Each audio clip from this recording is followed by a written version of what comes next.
All right, folks. Welcome to the ADOTAT Show, where we slice through the retail media buzz like a hot knife through butter. Today, we're serving up a dish of the good, the bad, and the downright ugly in advertising's newest gold rush. From Walmart's cozy couch strategy to the cookie crumble chaos, we're here to spill the tea and maybe drop a few truth bombs along the way. So if you're ready to get a little cheeky and a lot informed, you're in the right place.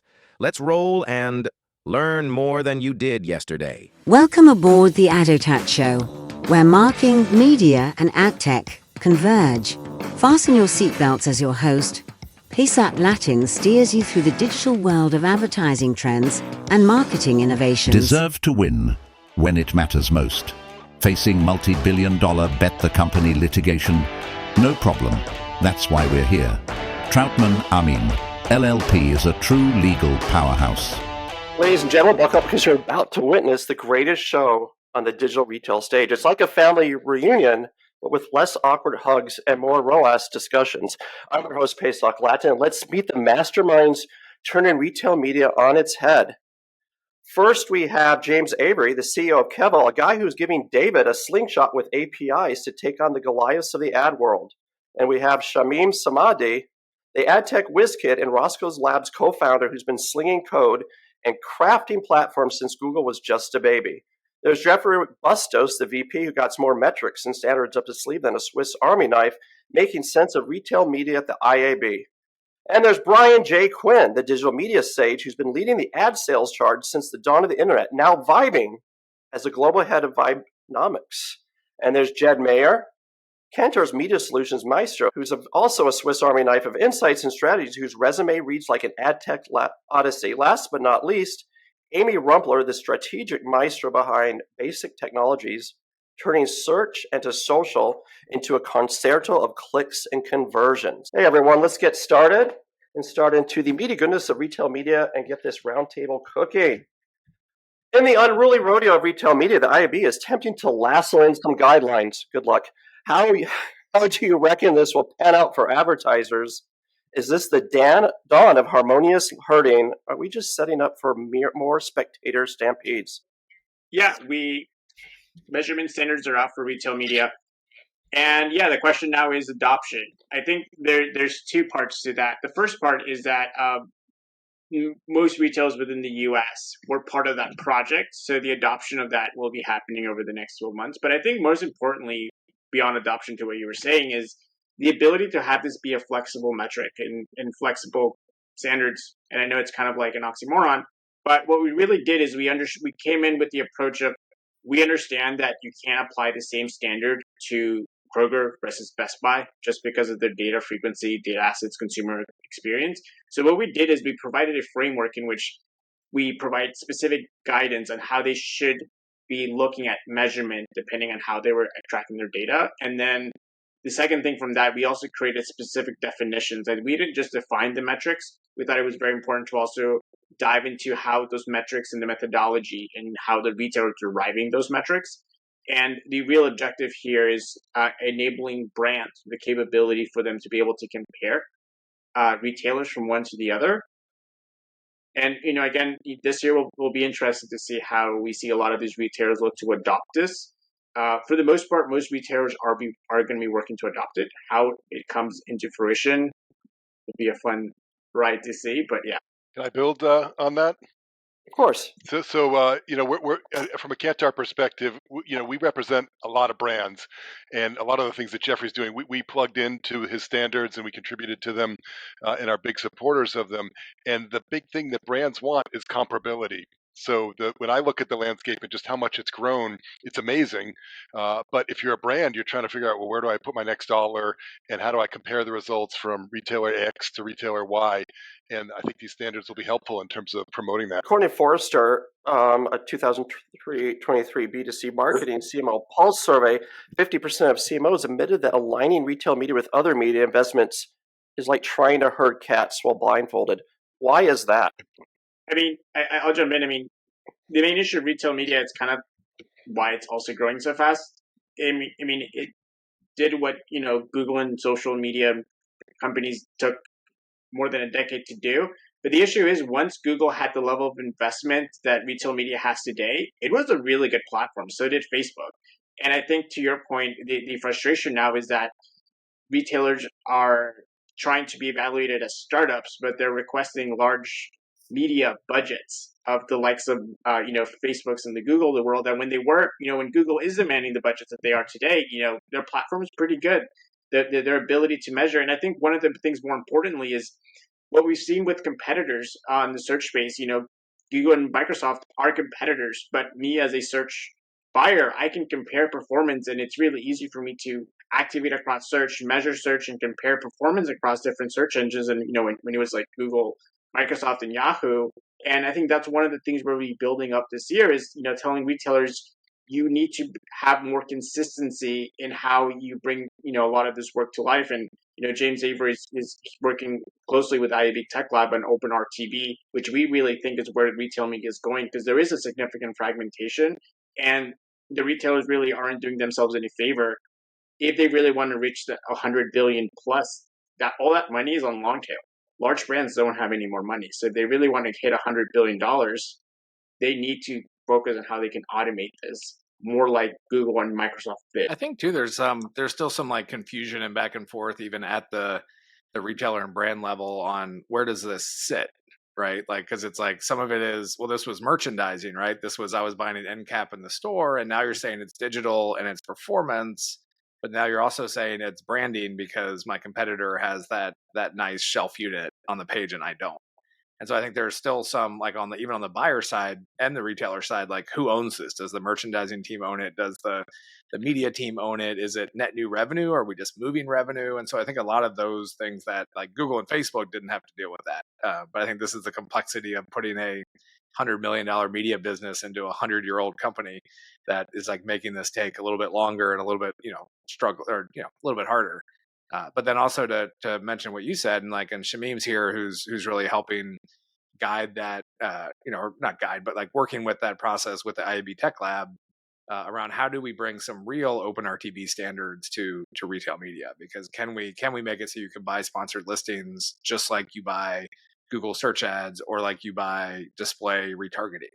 And I think that would really open up the door and probably solidify what type of media this is, right? Because it would say this is performance media that you can measure just like you do your retargeting budget. The other thing that's unique about retail media networks, and I was early in this with Triad Retail Media. The business started when we convinced Walmart they could sell ads on Walmart.com, which was revolutionary back then. But it was a struggle back then. The merchants were never on board, and I always say people behave how they get paid. And so I think this kind of gold rush now, where even smaller retailers, medium ones, are building their own sales team. And what I think one that makes it unique is you've got the brands. The person at P&G Fabric Care who wants to grow sales in Kroger, they have a lot of clout, and so hey, put some of that money here. And so they got that influx from that, but now they all want to get the quote unquote national media dollars. And do they have a right to do that? And does a medium-sized grocer, can they actually go to New York, to Group N and get national media dollars when they're competing with 20 others that are kind of the same thing, but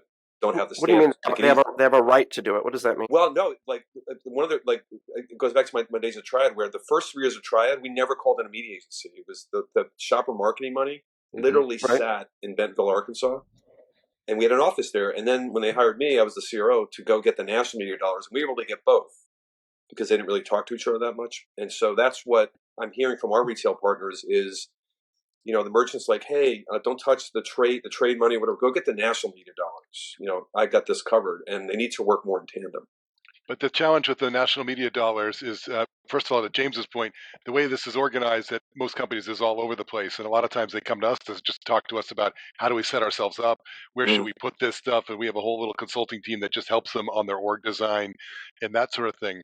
But the real split that I see is what Brian said, is the trade dollars versus the brand dollars. The trade dollars, the average person who's working in marketing, that's over on that side of the house. Once you start talking about the actual advertising dollars, that's all tied to their brand KPIs and other things. And those are two different,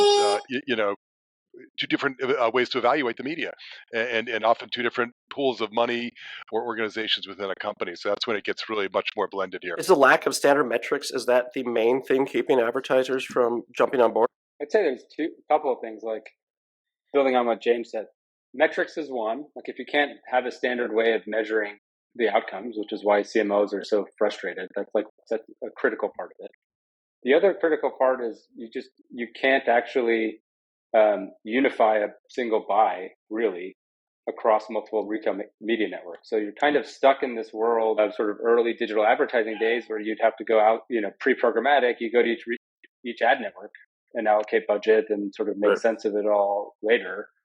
And, marketers they've seen the value of programmatic, of unifying how you can buy and optimize in a single platform. And, they don't want to do that anymore. And what they want, if you just take the marketer lens, they would want to buy as much of their digital media through one place where they can measure it the same way and optimize it and have it transact just like all other media so that they can compare and contrast, performance and allocate budget fluidly. And they cannot do that. And so the other thing that the IAB is doing is trying to standardize the way it's transacted so that if you're a buyer or a seller, you can buy it just like programmatic media is bought. And therefore you can, optimize it just like another channel, like CTV is a channel and sort of display is a channel and mobile is a channel. There's another channel called retail media and you can do all that. How far out are we to be able to buy on Walmart, on Kroger, on the trade desk? Well, I'd say in 2024, you'll be able to buy like a DSP, whether it's the trade desk or someone like them, on some large retailers, whether it's Walmart or someone like them, I think will happen. Like the first impressions will flow, but it won't be at any scale this year.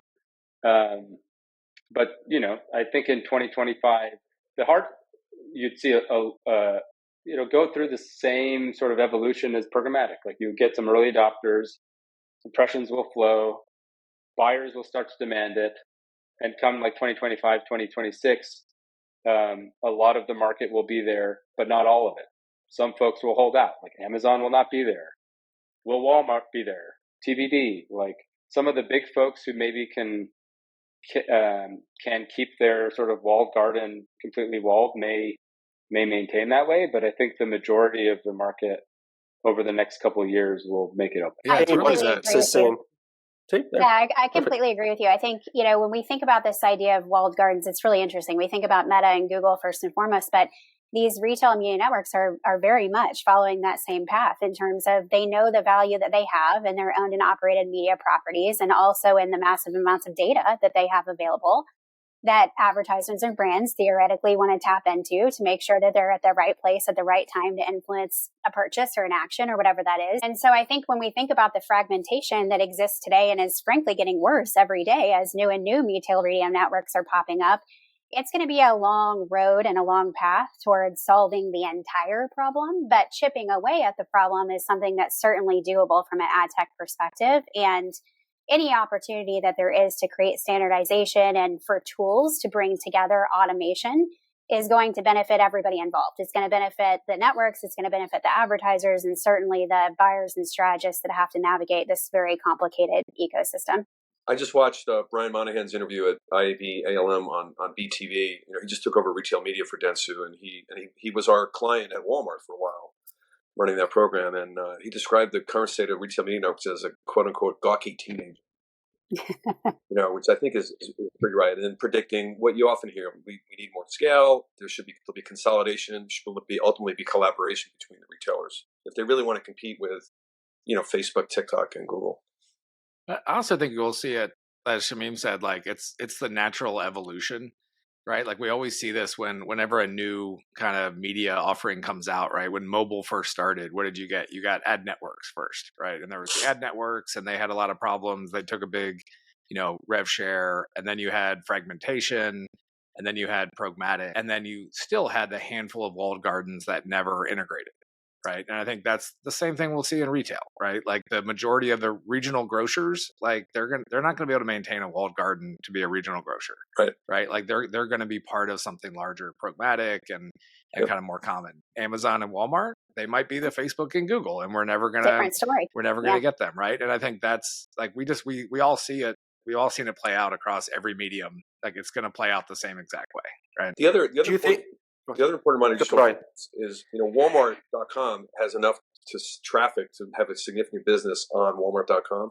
How many people go to grocery website?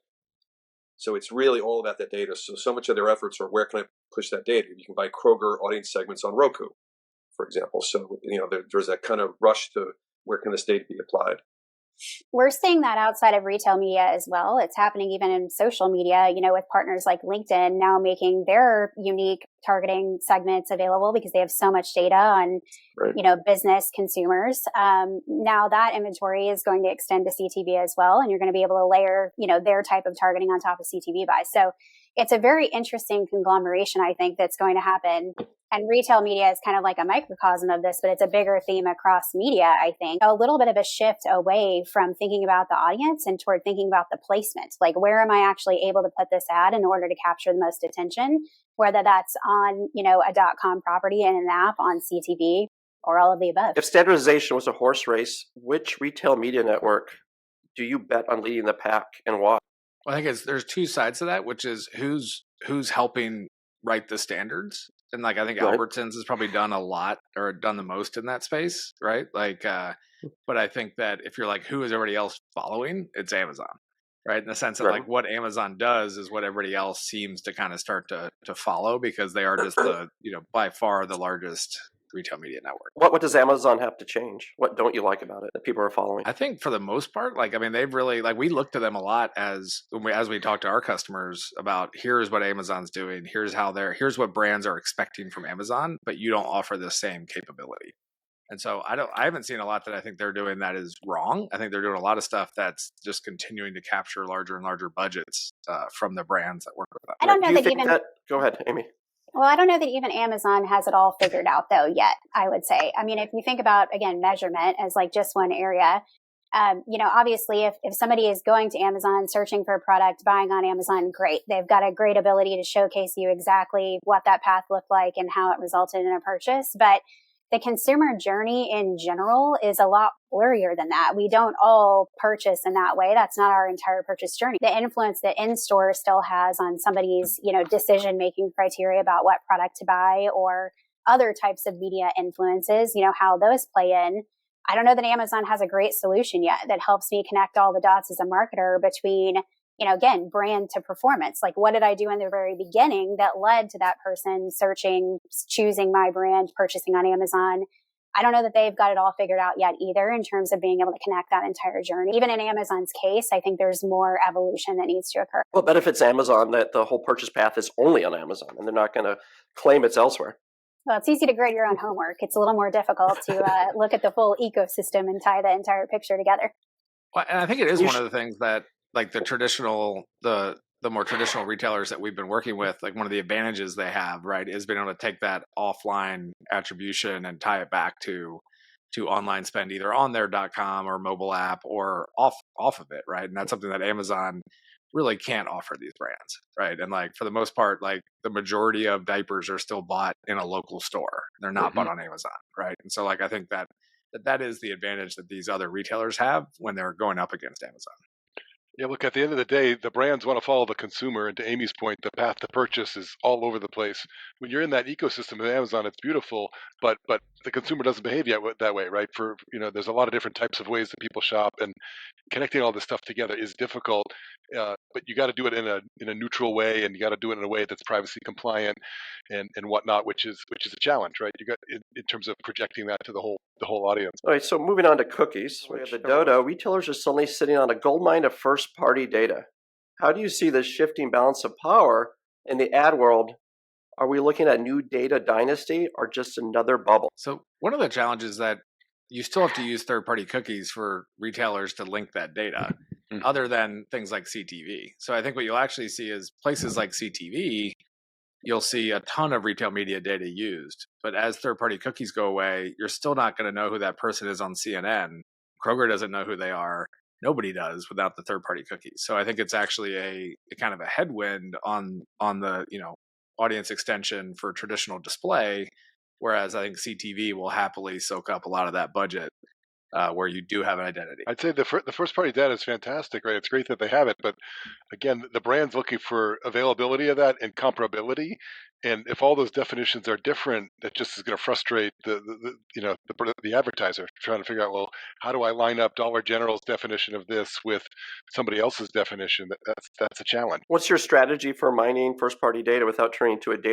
I think when you think about first-party data, I think take a step back before even data mining. I think their brands need to your point, like me as a brand getting a bunch of first-party data is kind of useless because it's useful for in terms of audience insights and segmentation and being able to leverage that audience to find new users, but it's not going to help me prospect people. And you can only do prospecting lookalikes through cookies, as James said. So it's kind of like this thing where these identity solutions, they don't really have a lot of scale.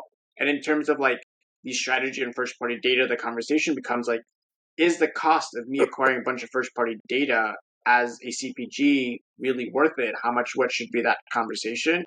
And then the second part, when you look at this retailer's data, we just saw that Walmart is looking to acquire Vizio. And again, it goes back to that CTV conversation where they're not able to now that they acquire Vizio, they can kind of do a lot what we're seeing with Samsung and Apple TV is doing, in which they can actually now understand and know who's watching CNN and get that full data that Walmart doesn't have, because Walmart doesn't have a lot of loyalty data. So I think when you think about how you should be looking at first party data, I think you should be looking at like the various use cases and how you can look at the various data sources. But mining a bunch of first-party data is kind of useless because most publishers don't have any, like only 20% of the internet is addressable. So you as a brand, even if you have all the greatest first-party data, you can't activate it in 80% of the internet, which is kind of like the privacy sandbox issue we're having right now.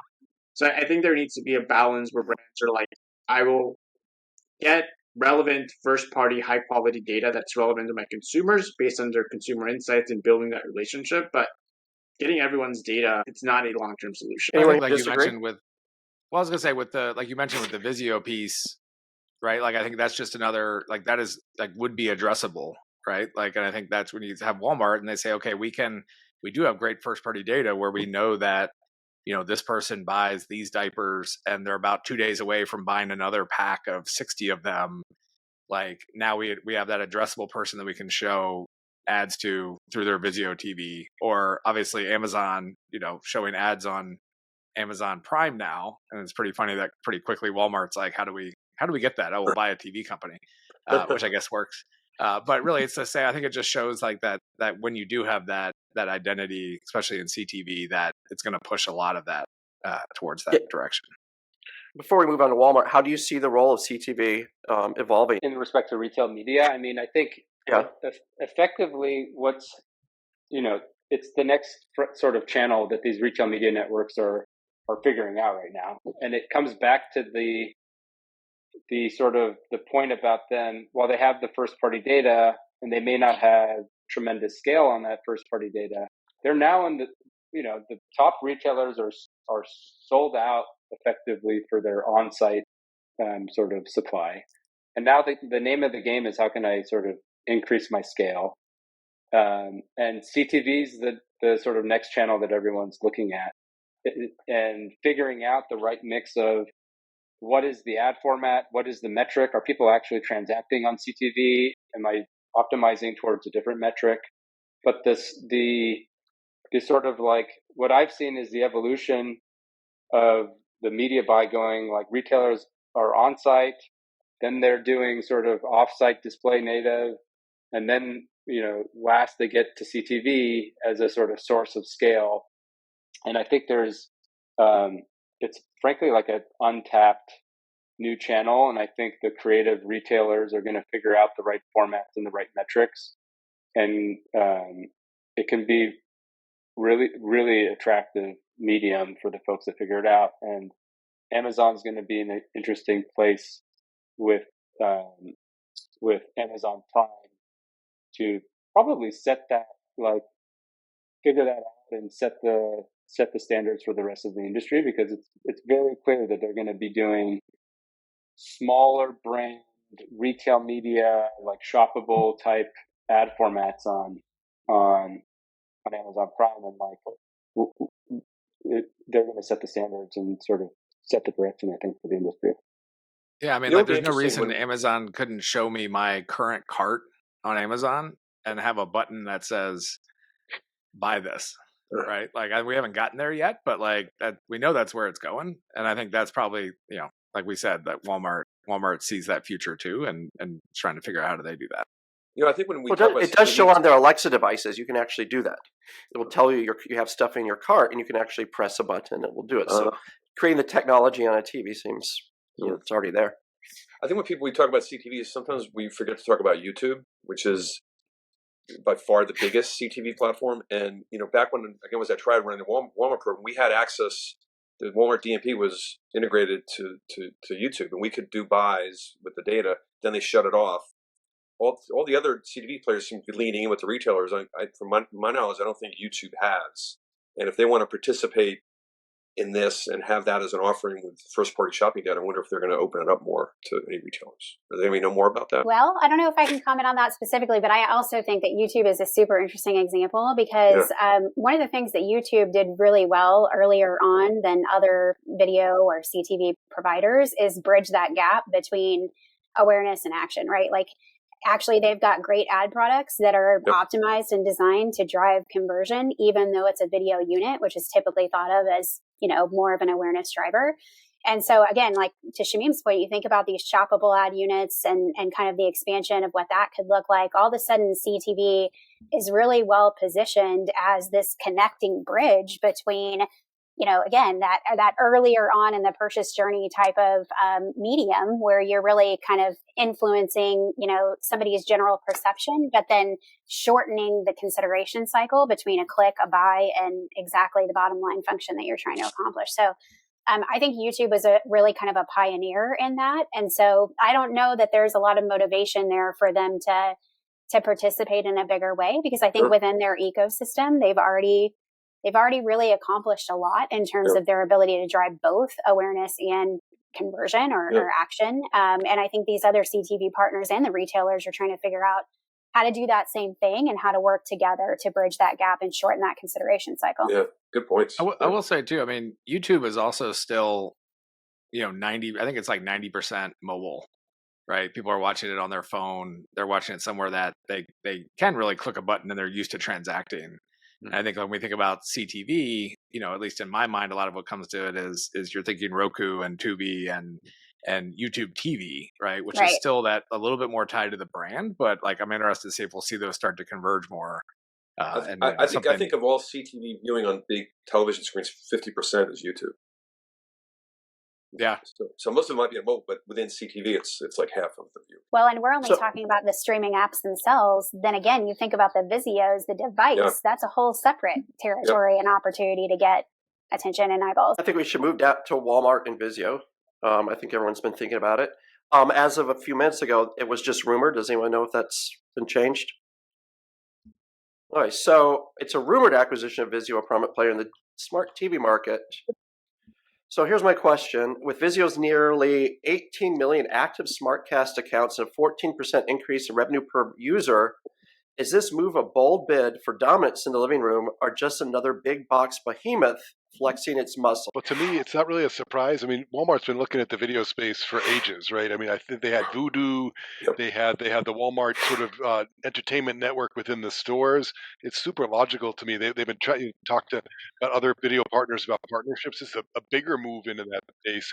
But I mean, I think it's clear that Walmart really likes the video and the media space. The margins are a lot more attractive than they are for day-to-day retail, right? So I think it is a big flex of the muscle, but it makes total logical sense to me strategically. And do you think, I mean, is it a media play or is it like a Roomba-like play where they're just like, if we actually own Vizio, we can just absolutely crush the low end, like own the low end TV market, right? Like I think we all think media. We all think media because we're in media. Yeah. But like it's like, is it also just why aren't we owning this? I think it's more of a media play because I think the margins are better. I The don't know how great margins are so much better. Yeah, the margins on a low-end TV, I don't think are going to be all that great, and the margins on media are better. And Doug McMillan's said over and over in his quarterly reportings, like, we love what we're seeing going on with retail media. This is just a big flex to me to get more in that space. And are they going? It's like Amazon, where actually selling the goods is like not the product anymore, right? Like selling the ads is the product.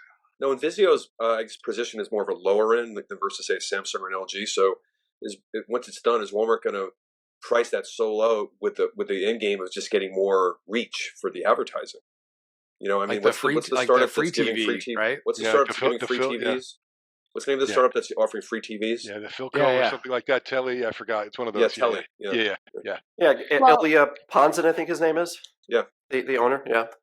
And the data exchange theoretically goes both ways, right? Like, they get the TV and household, they get more information about consumers, what their interests are. They can use that to beef up products that they're serving them in their search feeds inside the Walmart app. I mean, it's all very symbiotic in terms of just deeper understanding in addition to deeper reach. It's peanut butter and chocolate, and if it was a Super Bowl ad, you'd add caramel, and bam, you'd blow up and have a really great ad that didn't have any famous people in it. Or munchkins on a straw. Or munchkins on a straw, one of my personal favorites. So if Walmart does become a media company, how is this going to change the market? Well, it already is a media company. I mean, I have to sorry. The purpose for Vizio is for retail media network. It gives them more scale. It just gives them a lot more. I mean, they're already one of the leaders, right? I mean, it's Walmart and Amazon as the sort of the two largest ones. I think to Amy's point about the data it brings to the table, it gives them a lot more scale. It gives them multiple opportunities to play. I mean, I think I wonder if they're honest. Do they regret getting rid of Voodoo? You know, because it was sort of subscale, though, right? I mean, who was on Voodoo? I mean, I couldn't name a single thing that was on Voodoo. Yeah. No offense if anyone worked on it, but I honestly don't even know. I know there was no publicity, nothing. Are they even still around? No. Yeah, somebody bought it. Yeah. Oh, okay. Fandango. I thought maybe someone bought it. Fandango, right? Yeah. One of the things I think is super interesting about Walmart specifically is, we can't forget they have a massive in-store footprint. And so, unlike some of the other retailers like the Amazons of the world that we talk about in the context of digital retail media networks, I think it's going to be really interesting to see how this drives forward the in-store experience and evolves over time, given, they are in somewhat of a unique position, especially with the potential Vizio acquisition. They've got just so much interesting arms in all of these different pies. And again, like the piece of the offline experience that exists when somebody walks into a Walmart and has to make an in-person purchase decision, it's going to be interesting to see how that potentially becomes more personalized and evolves based on all of this information that Walmart is going to obtain on consumers and what drives their decision-making journey. Yeah, I think it's just obviously a sign that Walmart's going heavy and obviously CTV for retail media, because Vizio is already a pretty big CTV sort of seller with their data. Walmart's going to just turn on their fire hose of demand on Vizio's supply. They're going to do what everyone else does, which is like, I'm going to sell Vizio's supply sort of first and foremost, and then I'm going to keep that data exclusive to me. Whereas like Vizio is licensing its data to other ad tech providers. It's going to be Vizio data is exclusive to Walmart. I'm going to buy that supply with my fire hose of demand, and I'm going to turn that fire hose of demand on other CTV using my Vizio owned data, sort of like the truth set. And so it's a really smart, whether it's Vizio or someone else, it would be a very smart acquisition for them to build sort of their owned and operated, you can call it sort of CTV business as the starting point to then, extend to the rest of CTV after that. And does Walmart want to get into the studio business? Do they make an acquisition of the Hallmark Channel or its scripts? That's what I was wondering. I was thinking the same exact thing. That makes sense. Again, this studio is to create just a closed loop. Yeah. I mean, that's what Amazon really is. I mean, you can go on Amazon and you can watch about the product, buy the product, and then you can watch a TV show about the product. And then, I mean, I have every single Amazon device in my house, and it's just constantly reminding me about the same thing. It's almost like a closed loop. If I see my Alexa, it has something about that TV show, I click on it and it plays the TV show on my other device. And then it tells me to purchase the DVD later. I think it's a great observation. I think it'd be intriguing if they did that. I don't think they need to do that right away because of all these other things to work on. And they may not want to be in the creative business in the same way. It doesn't seem like necessarily that they're their strong suit from a distance, but really thought provoking. Yeah, but the Hallmark channel is safe, right? I think it's a good match. So everybody wants to be a retail media network. Everything's a retail media network, as I've been hearing lately. With retailers, non-retailers like Marriott throwing their hat into the retail media network. What's your take? Is this a gold rush, or just a bunch of prospectors chasing waterfalls? Does anyone? I hope someone knows that reference. I think it's a chase of margin is what it is to me. I mean, if you're Marriott, you're United Airlines, or whoever, everybody wants to be in retail media because they have a unique customer knowledge and asset from a data point of view, and then they're jumping in to say let's activate it and let's take advantage of the margin opportunity. So we have Amy Sheraton added. She came in a little bit late. She is the titan of internet marketing, shaping the future of publishers and platforms with the precision of a sculptor at Kinesso. Is that how we pronounce it, Kinesso? My friend and yours. I've known Amy for, 30 years now? I think you're going to have to speak up or turn the microphone up. Yeah, we've known each other for a very long time. So non-retailers. Marriott International launched its media network in 2022, tapping into its extensive digital and physical audience. How do you differentiate between junk and gold? I mean, are companies like Marriott going to even have the reach? Let's be honest. But I also think the question we ask ourselves sometimes is like, what actually qualifies as retail media, right? And I think it's like, is it really tied to close to a transaction? So it's like, is this just a customer data platform, and they're just using if you think of Instacart, is Instacart retail? I think we'd all say yes, right? Even though they don't have a retail place, right? Like they're helping encourage somebody to buy a certain type of eggs or whatever, right? I think if you look at Marriott and it's like you're going to be showing ads to me in the hotel room while I'm getting dressed, I don't know that makes that retail media, other than it makes it a compelling digital out of home use case, right? And that's fine, but I don't know what would really qualify that as being retail media. Yeah, but does anyone have an example where? Go ahead. Well, they could have activations on their properties. Honestly, I mean, I think they have an environment where they could put screens if they wanted to have that, and they have a unique customer data set. So they may not be retail in the sense of a Walmart or a Dollar General or whatnot, but it's like who'd have thunk years ago that airplanes would put media on your tray table, right? And I forgot it was Frontier or whoever did it first. That became sort of a form of media, right? I guess at Marriott they have the little store when you go in, so they could have like promoted wine for me. In the room, the TV in the room, when you walk into the room and they're showing you a loop of something, they could add to that, right? So I think it can be a very compelling ad platform, right? Like they have data, they have identity, they have a captive audience, like high end audience potentially, yeah. But I think it could be a great local platform. Retail. Right. I mean, if you're visiting Chicago, it could be a great local platform. If I want to know about a restaurant, it could, I could, have maybe a partnership with Yelp, but I don't see it promoting major brands and working that way. I don't see buying a product off of Marriott's TV. Right, but think about it that way. They know you're going to Chicago. They can start serving you ads or messages about your trip, about what you're going to do on that trip. I mean, it might not be a transaction right there at the point of, but they know a lot about your journey. I think there's an interesting thing there. Yeah, you get something from American Express. When you're traveling, American Express knows that you're going to Chicago because you booked it with them. But I think to your point, James, like, doesn't that just make them really good at influencing a consideration for a purchase? That to me feels different than triggering the actual purchase or managing the inventory or making it available. Like it's like Lamar has a great business doing digital out of home, and they're getting more and more digital. I wouldn't call it retail media, even though if I see the ad and stop it at Bojangles because of it, that doesn't make it retail media. It's still digital out of home. But whatever they call it, I think Marriott can build a good business. I would just say they're calling it retail media because retail media is in the headlines and everybody wants to be retail media. Or like TikTok. But does it have to be lower funnel though to be retail media? I mean, to me, there is an aspect of brand building that could also happen on the end cap through the retail media. You're at the point of purchase, but to me, a lot of what the brands are telling us is that there's a place for the lower funnel, but they're also still trying to build awareness. Right. But then everything would be retail media. But I think Everything everything is retail media. That was the point. retail media. I think the banks are going to start doing retail media. I think anyone with like significant customer data is going to just put it out there and call themselves retail media.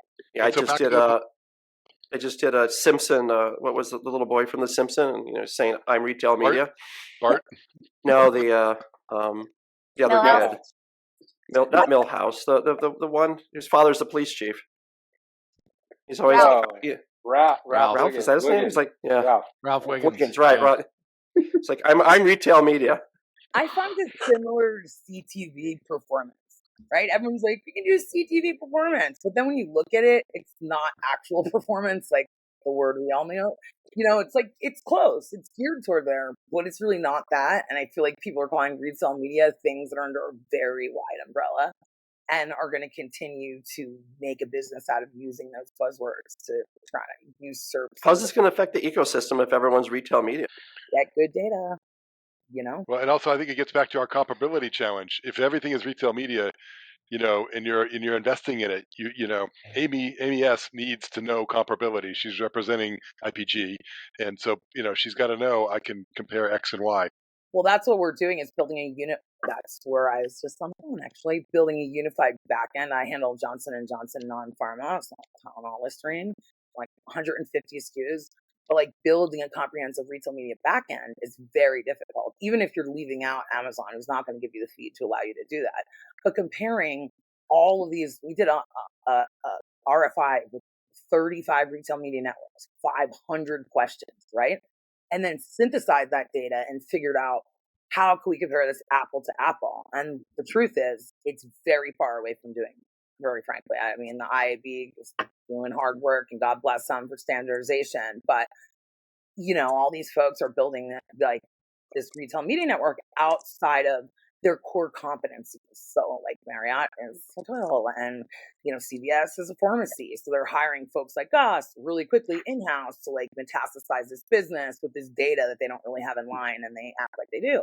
So I think this is all very much in its infancy. It's really interesting to see all the buzzwords and all the attention towards it, but everybody's got to really be able to do what they say they're going to do. And standardization, if you want to be able to do this in mass, or like the smaller retail media networks getting together to sell their like inventory as a package to go try and compete with Amazon and maybe Walmart. I mean, that's what I see is the future. So obviously retail media is now making its moves in store. Is this now a renaissance of in-store, of the shopping experience? I'm thinking of companies like, what was it, Cooler Screens? I don't know. I know they're getting sued by Walgreens, I think. But, that was actually an innovative idea. Are we going to see more ideas like that?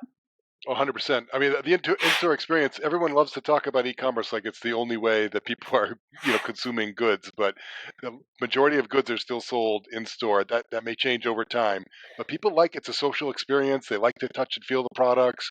They like to, it's a social experience going to the store with a friend or things like that. And I think the retail media helps bring it more to life, and it allows you to access the brands and the offers in a different way. What I wonder is, go ahead. Are they going to change the way that they're attributing in store, right? Fine, loyalty card, not everyone has them, so you lose X number of percentage. Are they going to start like doing what the folks in government and politics do and put beacons in, like hitting our phone or like someone? Yeah, I mean, there's some. I think some of the companies that are doing this are getting really creative, and one of the ones who I'm a big fan of is Luma Project, where they've done a lot of really good digital displays, especially in the like alcohol beverage area.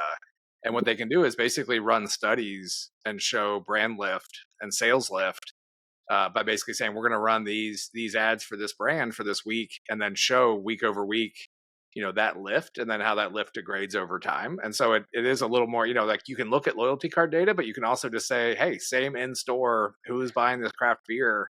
Is that going up after this? They're running this campaign. And I think they've shown great results from that. Studies show that in-store digital ads can increase brand awareness up to 48% and sales lift up to 33%.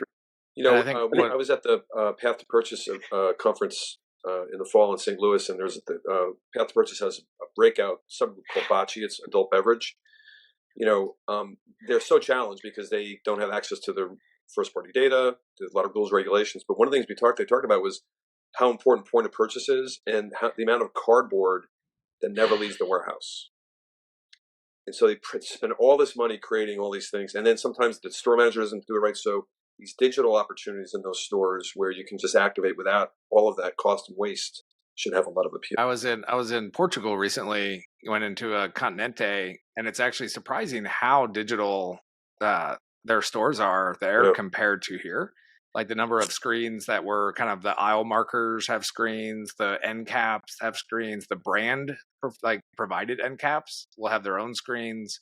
I think like we've, in some ways we're kind of behind here where I don't see that when I go into my local Kroger, but you do see it in Europe. And so I think it's going to get very digitized, and I'm sure we'll have some people complain about that, but I think it's going to be exciting. Are there any in-store strategies that you've seen that you think are really innovative and caught your eye?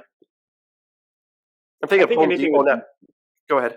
I think anything with mobile devices. So, I think beacons or anything are great, but like you really have to think about the consumer experience and actually like decreasing barriers to them. And I think anything with mobile device or anything in which the consumer doesn't have to do anything extraneous like audio or interactive screens. But I think anything beyond that, I do worry, especially with like biometric data, deciding what your gender and race and age is based on that, even if it's like anonymized and everything. There's like tons of like privacy issues on that, especially who's owning that data and everything. But I think mobile devices is really great. I know that Tesco is testing this thing where if you uploaded your grocery list to it, they would give you ads as you went throughout the aisle, and they would give you promotions, and then you would be able to really have an interactive experience throughout the aisles. Which I think it's great. So it's an interesting, right now we just launched an in-store working group for retail media. Amy would love to have Kinesso involved.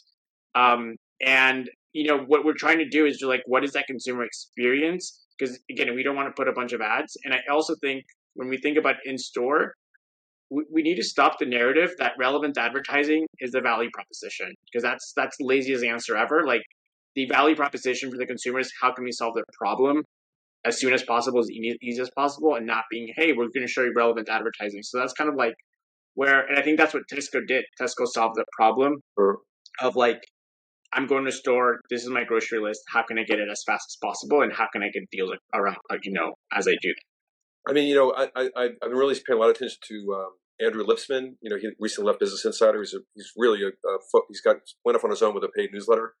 He's a big proponent of like, why aren't brands looking in stores even just for reach opportunities? And he showed a slide at a conference. The Walmart has over 200 million individual shoppers a month. I mean, that's bigger than any of the team network. Our audio network, Vibenomics, we have 170 million monthly uniques, and you can activate them tomorrow just by turning on the activation. So we're spending a lot of time trying to talk about not just shopper marketing in the store, but it's also a great way to reach consumers. When the top-rated show on ABC last season that wasn't an NFL game for the 18 to 49 demo was The Bachelorette, and the rating was compared to Friends, which was 14 back in the 90s. Retail moving on. As the new mass media, Brian? No, I was just going to say retail media as the new mass medium. It's there. I know. Your point's well made. Right? Yeah. So and they just happen to be where the products are bought. Not a bad place to run. So we've all had our crystal ball moments. We're going to move on to the more personal questions. Tell us about your worst prediction in the tech world that aged like milk and not wine. Well, I think it came true eventually, but in 2012 or 2013, I said Netflix would be a great vehicle for ads. I was about 8 years too early or 9 years too early. And so I was working with a big studio client. I was like, they would be amazing at providing ads and a great environment. Way too early. But do we know if that's actually true? I mean, are they a great environment? We know they're going to be doing it, but is Netflix, we know they're going to be successful? Well, I don't think we know. I would wager that they will be successful, and I would wager they'll probably be more innovative and do it in a thoughtful way versus cramming 20 ads into a 1 hour type of program. Yeah. But that remains to be seen at scale. Anyone else? I thought we would have native product placement like dynamically inserted by 2024. We don't. We're still a long ways away. But I kind of feel like I think Netflix does a really good job at product placement ads shows like Frankie and George, the whole episode was about how to buy an Apple computer, and it was insane. It was just product placement. So, I think that when you think about the consumer experience in advertising, like, and I thought it was going to happen sooner, I don't know what will ever happen, is like can you integrate the products into the show in a very native experience? And then me as the advertiser, I can just programmatically bid for that specific unit in the show to my audience. And then you don't break the narrative of the show. So yeah, I thought it was going to happen this year. It didn't. So I think Curve is trying to do it. Next year. Right? I mean, I spoke with Gary Mittman at Curve. They're trying to do, they have the AI system where they do the placements inside it that are dynamically created, but I don't know if anyone else is. I don't know how successful it is. Email inboxes are the modern day junk drawers. How many unread emails are you hoarding? Oh my gosh. That made my stomach hurt. I'm less than 100 at all times. Keep it clean. Is it more or less than your sock collection? Good question. Someone had 100 socks. That's a lot of socks. That's a lot of stuff. What do do you play guitar, Amy? I have to ask. You have all these great guitars behind you. Yeah, I play a little bit. Are they of bass or I can't see? One's a guitar. There's a variety. I play a little bit, but my husband and son are avid guitarists. I grew up playing piano, so they just look nice in the background. If you could magically unsend one email or message from the past, what would it be, and who was the unlucky recipient? Was it the reply all when I complained about a certain person that was just on the conference call? I'm I sure don't we've know all what you're done talking that, about, but I feel like everyone else does. It's an inside joke. It's a behavior. It's just a behavior. I think we've all been there. Yeah. We've all done reply all. Just like delete. I was hacked. I'm like, they say you never meet your heroes, but when we do it anyways, share a story when you met someone you idolize and it went embarrassingly sideways in the industry. I have a story. I tell it a fair amount, but I don't think you guys have heard it. So when I was at the Wall Street Journal, we had the All Things D conference that Kara Swisher and Walt Mossberg did. It was the one where Steve Jobs and Bill Gates were on stage together. It was the first time in 20 years, but there was an afternoon interview with Steve Jobs and Walt Mossberg, and I was so frustrated as a digital seller. Apple never advertised digitally, really, and everyone told me it's Steve. Steve likes TV, billboards, and back covers of magazines. So I got first in line to ask the question, and it's my turn. I'm in front of these two big screens, and I said, "You haven't talked about Apple's advertising. You've done, 1984, Think Different, all that kind of stuff. But I want to talk, Steve, about your media mix because you don't advertise online really." And you're missing an opportunity to advertise. 95% of your ads will go to Windows users, and you can talk about how great Mac is. And maybe if you switch your media mix, you can increase your 5% market share. He replies, "We are advertising online, but I guess you haven't seen it because we're not advertising on porn sites." He said that. One of a kind. One of a kind. I tried to do a follow-up, and they went to the other microphone. I just kind of walked back to my seat. Good story. But happy ending. No joke. 6 weeks. I don't know if any of you remember. 6 months later, they were doing homepage takeovers that the whole industry was talking about. And Steve picked the sites, and he picked mine. So that was fun. I take full credit. I was going to say, that's the story of where things didn't go well. This sounds like it went amazing. It didn't go well personally in front of 400 of the most important people in media and technology. Let's get our crystal balls out. What do you see for the industry in the next decade? Are we talking about flying cars, robot assistants? Are you still trying to fix the printer yourself? I was just trying to fix my printer earlier today. I think a 10-year crystal ball is pretty darn tough, but it's a lot of the blocking and tackling hopefully gets better and makes these things happen with a little less friction. Anyone else? I'm interested to see how much AI continues to be a buzzword versus just becomes part of what we do every day, not just in media, but in our lives. So I think that'll be really interesting to see how that continues to evolve. And last, I like to ask everybody before we go, if you could send yourself a text message back in time when you started in the industry, what would you tell yourself?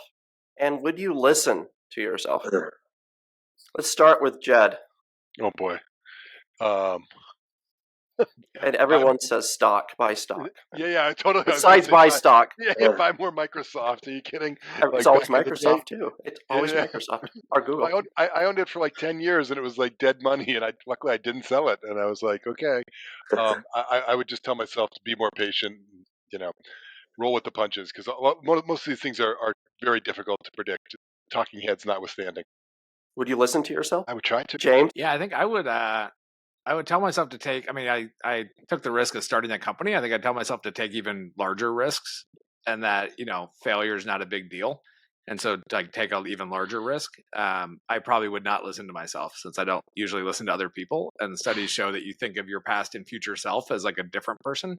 So I would probably not listen. Do you think that people starting in business, they don't realize that failure is an option? I think I think it's one of the things that Silicon Valley does really well is like destigmatizing failure. But I think in most of the rest of our culture, like we like failure is like a big bad thing that you don't want your family to hear that you failed, as opposed to just realizing that if you're playing a if you're playing sports, you're going to lose, 50% of the time.